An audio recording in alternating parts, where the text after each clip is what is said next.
नमस्कार मित्रों, नमो संस्कृताय। देखिए, अगला टॉपिक हम आपको स्टार्ट करते हैं संधि का।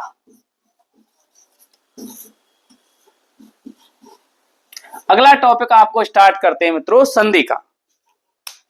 तो देखिए, यानी इस संधि पढ़ाने से पहले हमने आपको दो टॉपिक पढ़ाए थे और दोनों टॉपिक आपने शायद देख लिए होंगे। पहला टॉपिक आपको माहेश्वर सूत्र का पढ़ाया था, दूसरा टॉपिक आपको प्रत्याहार का पढ़ाया था। वो इसीलिए आपको पढ़ाए थे कि संधियों में काम आएंगे, तो इसलिए हमने आपको पहले टॉपिक जो काम आते हैं माहेश्वर सूत्र का, प्रत्याहार का, वो पहले पढ़ा दिया है। अब आपको स्टार्ट करते हैं संधि का। अगर जिन्होंने वो नहीं देखे हैं तो पहले हमारे इस चैनल पर उन दोनों को देखें, माहेश्वर सूत्र को और प्रत्याहार को। अगला टॉपिक स्टार्ट करते हैं संधि का। तो देखिए, यानी कि संधि, ये जो संधि है ये सम उपसर्ग और दोधांज धातु और की प्रत्यय, सम उपसर्ग दोधांज धातु और की प्रत्यय करने से ये जो संधि उत्पन्न होती है, उत्पत्ति, इसकी जो उत्पत्ति होती है वो किन किन से होती है? तो सम उपसर्ग दोधांज धातु, ये जो संधि शब्द बन रहा है मित्रों, इसमें सम तो उपसर्ग लग रहा है। इस संधि शब्द में सम उपसर्ग लग रहा है, दोधांज इसमें धातु लग रही है और की प्रत्यय लग रहा है।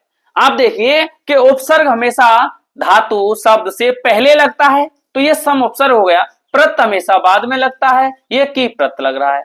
तो इसमें ये जो संधि शब्द हमारा लिख रहा है ये कोई वैसे ही नहीं लिख रहा है कि केवल सा ना धा मिलकर के संधि बन गए ना। इसमें सम उपसर्ग लग रहा है, आगे दोधांज इसमें धातु लग रही है, की इसमें प्रत्यय लग रही है। इन तीनों के योग से, इन तीनों के मिलन से ये संधि शब्द हमारा बन करके तैयार होता है। तो ये इसकी उत्पत्ति है मित्रों। क्या है इसकी उत्पत्ति? अब इसको हम खोल करके देखें तो काफी समय लग जाएगा, लेकिन आपके कोई काम की नहीं है। ये इसकी उत्पत्ति आपको ध्यान रखनी है। केवल 10th और 12th के सिलेबस में आपको उत्पत्ति इतनी ही ध्यान रखनी है कि किस किस से मिलकर के संधि शब्द बन करके तैयार हो रहा है। तो इसमें सम उपसर्ग है, दोधांज इसमें धातु है और की इसमें प्रत्यय है, तो ये संधि शब्द बन करके तैयार होता है। फिर उसके बाद आते हैं साहब परिभाषा। तो परिभाषा क्या होगी संधि की? देखिए, परिभाषा, जो संधि की जो परिभाषा है मित्रों, ये क्या होगी? तो परिभाषा होगी, क्या परिभाषा दी है? तो परिभाषा दी है वर्ण संधानाम संधि, वर्ण संधानाम संधि, वर्ण संधानाम संधि, ये संधि की परिभाषा है मित्रों। वर्ण संधानाम संधि, वर्ण संधानाम संधा नाम संधि, अर्थात वर्णों के मेल को क्या कहा जाता है? संधि कहा जाता है। वर्ण संधानाम संधि, वर्णों के संधानाम मेल को संधि कहा जाता है, वर्णों के मेल को संधि कहा जाता है। इस प्रकार से इसकी हिंदी की परिभाषा होगी। हिंदी में बोलेंगे, क्या बोलेंगे कि दो वर्णों के परस्पर मेल को संधि कहते हैं, दो या दो से अधिक वर्णों के परस्पर मेल को संधि कहते हैं। हम इस प्रकार से भी कह सकते हैं और इस प्रकार से भी कह सकते हैं कि दो या दो से अधिक वर्णों के परस्पर मेल से जो विकार उत्पन्न होता है उसको संधि कहा जाता है। किसी भी प्रकार से हम बोल सकते हैं। जो मूल परिभाषा होगी संस्कृत की होगी वर्ण संधानाम संधि। दो वर्णों के परस्पर मेल से जो विकार उत्पन्न होता है उसे हम संधि कहते हैं या संहिता कहते हैं। देखिए, तो ये इसकी परिभाषा हो गई। एक परिभाषा और होती है पाणिनि जी की परिभाषा। पाणिनीय, पाणिनीय जो परिभाषा है, पाणिनीय परिभाषा, देखिए पाणिनीय परिभाषा। और देखिए मित्रों, ये जो पाणिनीय की परिभाषा है वो क्या परिभाषा है पाणिनीय की? परे सन्निकर्षे संहिता, उनकी जो परिभाषा है वो है परे सन्निकर्षे संहिता। परे सन्निकर्षे संहिता, ये पाणिनीय की परिभाषा है मित्रों, परे सन्निकर से संहिता। जो पाणिनि ने अपनी परिभाषा दी थी सबसे पहले, तो मूल परिभाषा जो होगी संधि की, पाणिनि की परिभाषा ये है परे सन्निकर से संहिता। इसका क्या मतलब होगा? अर्थात यानी कि वर्णों की निकटता को संहिता कहा जाता है। अर्थात तो वर्णों की जो निकटता होती है, जो समीपता होती है, जिस प्रकार से देखिए आप उदाहरण से देखिए, वर्णों की जो निकटता होती है, जिस प्रकार से सुधी शब्द है, सुधी प्लस उपास्य, सुधी प्लस उपास्य ये है। तो देखिए इसमें सुधी के अंतिम वाला वर्ण कौन सा है? सु, धा धनुष, इसको हलंत कर दिया हमने, क्या निकला? बड़ी ई। प्लस के बाद क्या है? उ। उसके बाद क्या है? पास। तो संधि कहां होती है मित्रों? संधि प्लस से पहले और प्लस के बाद, इन दो वर्णों में ही संधि होती है। इससे हमें कोई मतलब नहीं, इधर से कोई मतलब नहीं। संधि जो हमको देखनी है वो यहां देखनी है, दो वर्णों के परस्पर मेल को जो होती है वो संधि होती है। तो इस यहां से और यहां तक जो ये मेल हुआ, यहां से यहां तक, इसको हम संहिता कहते हैं, इसको संहिता कहा गया है मित्रों। यानी ई और उ, इनके जो मिलन की जो दूरी है, ये जो इनकी दूरी है परे सन्निकर से संहिता, इनकी ये जो निकटता है, ई और उ की जो निकटता है, इसको संहिता कहा गया है। और संहिता को ही संधि कहा गया है, संहिता को ही संधि कहा गया है मित्रों। तो यह है पाणिनि की परिभाषा, परे सन्निकर से संहिता। अर्थात वर्णों की निकटता को संहिता कहा गया है, अर्थात वर्णों की निकटता को संहिता कहा गया है। जिस प्रकार से सुधी प्लस उपास से, अब पहला पद है वो है सुधी, जो उत्तर पद है वो है उपास, जो पहले पद का अंतिम वर्ण है वो है ई, और जो द्वितीय पद है, उत्तर पद है, उसके जो प्रारंभ का जो पद अक्षर है, पहला जो अक्षर है वो है उ। तो ई और उ की जो निकटता है, ये जो समीपता है, इसी को संहिता कहा गया है, और संहिता को संधि कहा गया है। तो ये पाणिनि की परिभाषा है मित्रों। तो आपको अच्छा लगा हो तो प्लीज चैनल को सब्सक्राइब करें, लाइक करें, कमेंट करें और शेयर करें। सब्सक्राइब करना ना भूलें मित्रों। तो ये संधि का ऊपर तक का पार्ट हुआ, आपको संधि की उत्पत्ति हो गई, सम प्लस रुधांज प्लस की, और परिभाषा होगी हमारी वर्ण संधानाम संधि। पाणिनि की परिभाषा होगी परे सन्निकर से संहिता। अब बात आती है प्रकार, यानी प्रकार बताते हैं आपको, प्रकार। अब देखिए मित्रों प्रकार, अब संधि के प्रकार कितने होते हैं, संधि कितने प्रकार की होती है? तो संधि कितने प्रकार की होती है? संधि मुख्य रूप से 3 प्रकार की होती है। अच संधि पहली, अच संधि दूसरी, हल संधि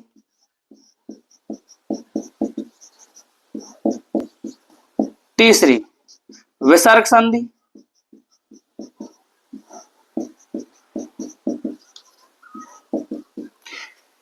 ये हो गई हमारे 3 प्रकार की संधि, अच संधि, हल संधि और विसर्ग संधि।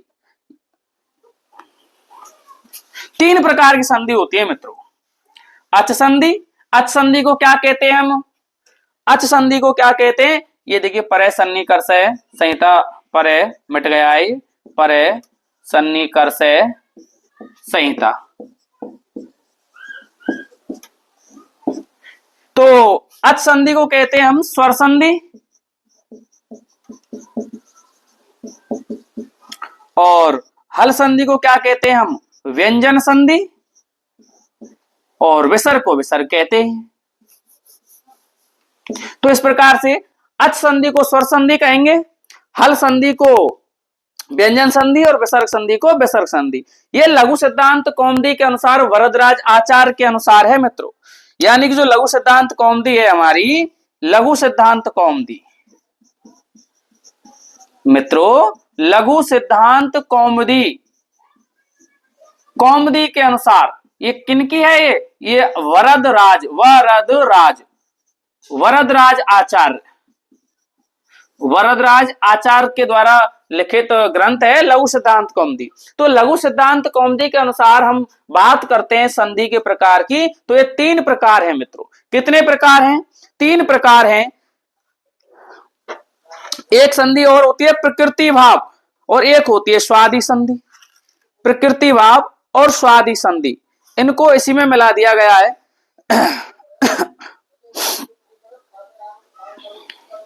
एक और होती है चौथे नंबर की जो संधि है वो होती है प्रकृति भाव। प्रकृति भाव, प्रकृति भाव संधि। और एक 5वें नंबर की होती है स्वादि संधि। स्वादि संधि, ये दो प्रकार और हैं, यानी कि प्रकृति भाव संधि और स्वादि संधि। तो प्रकृति भाव को क्या किया, इस प्रकृति भाव को मिला दिया हमने अच में। किसमें मिला दिया, अच में।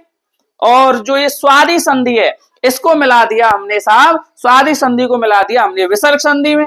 इस जो स्वादि संधि है इसको मिला दिया इस विसर्ग संधि में, और इस प्रकृति भाव को मिला दिया हमने अच संधि में। ये जो दो थी, ये हमारे जो वैयाकरण सिद्धांत कौमुदी के अनुसार 5 प्रकार की संधि मानी जाती है। ये जो दो बढ़ती हैं ये होते हैं वैयाकरण, वैयाकरण सिद्धांत कौमुदी है। जिस प्रकार से लघु सिद्धांत कौमुदी है ऐसे ही वैयाकरण सिद्धांत कौमुदी है। इनके जो रचयिता हैं, इनके जो लेखक हैं वो हैं हमारे भट्टोजी दीक्षित। भट्टोजी दीक्षित इनके जो लेखक हैं, जो रचयिता हैं वो हैं भट्टोजी दीक्षित। भट्टोजी दीक्षित, भट्टोजी दीक्षित के द्वारा ये है, भट्टोजी दीक्षित के द्वारा 5 प्रकार की संधि। अगर हमसे संधि के प्रकार भट्टोजी दीक्षित के अनुसार पूछते हैं तो 5 प्रकार हो गए, अच संधि, हल संधि और विसर्ग संधि, प्रकृति भाव संधि और स्वादि संधि। और लघु सिद्धांत कौमुदी के अनुसार हम पूछते हैं, यानी संधि के प्रकार लघु सिद्धांत कौमुदी के अनुसार यानी वरदराज आचार्य के अनुसार 3 प्रकार की संधि, अच संधि, हल संधि और विसर्ग संधि ये हैं। और वैयाकरण सिद्धांत कौमुदी के अनुसार अर्थात भट्टोजी दीक्षित के अनुसार संधि 5 प्रकार की, 3 तो है ही, 2 और जुड़ जाएगी, एक प्रकृति भाव संधि, एक स्वादि संधि। लेकिन क्या हुआ, इस जो प्रकृति भाव संधि को मिला दिया अच संधि में, और जो स्वादि संधि है इसको मिला दिया विसर्ग संधि में। तो इस प्रकार से हम 3 संधि ही पढ़ते हैं, अच संधि, हल संधि और विसर्ग संधि। तो मूल रूप से संधि इसीलिए 3 प्रकार की मानते हैं, इन दोनों को मिला दिया इनमें। तो मित्रों आशा करता हूं यहां तक आपको समझ में आया होगा। यह संधि का पहला पार्ट है, संधि का पार्ट पहला है, संधि का पहला पार्ट है। आपको यहां तक संधि का ऊपरी जो भाषा है, इसकी जो उत्पत्ति है, परिभाषा है, पाणिनीय की परिभाषा है और जो प्रकार है, यहां तक आपको वर्णन किया है। अब यहां से आगे हम एक एक संधि का वर्णन करते हैं, अच संधि का, हल संधि का और विसर्ग संधि का। तो वो अगले पार्ट में अच संधि का हम आपको वर्णन करते हैं। बहुत बहुत धन्यवाद मित्रों, नमस्कार, नमो संस्कृताय, नमो नमः। चैनल को सब्सक्राइब करें,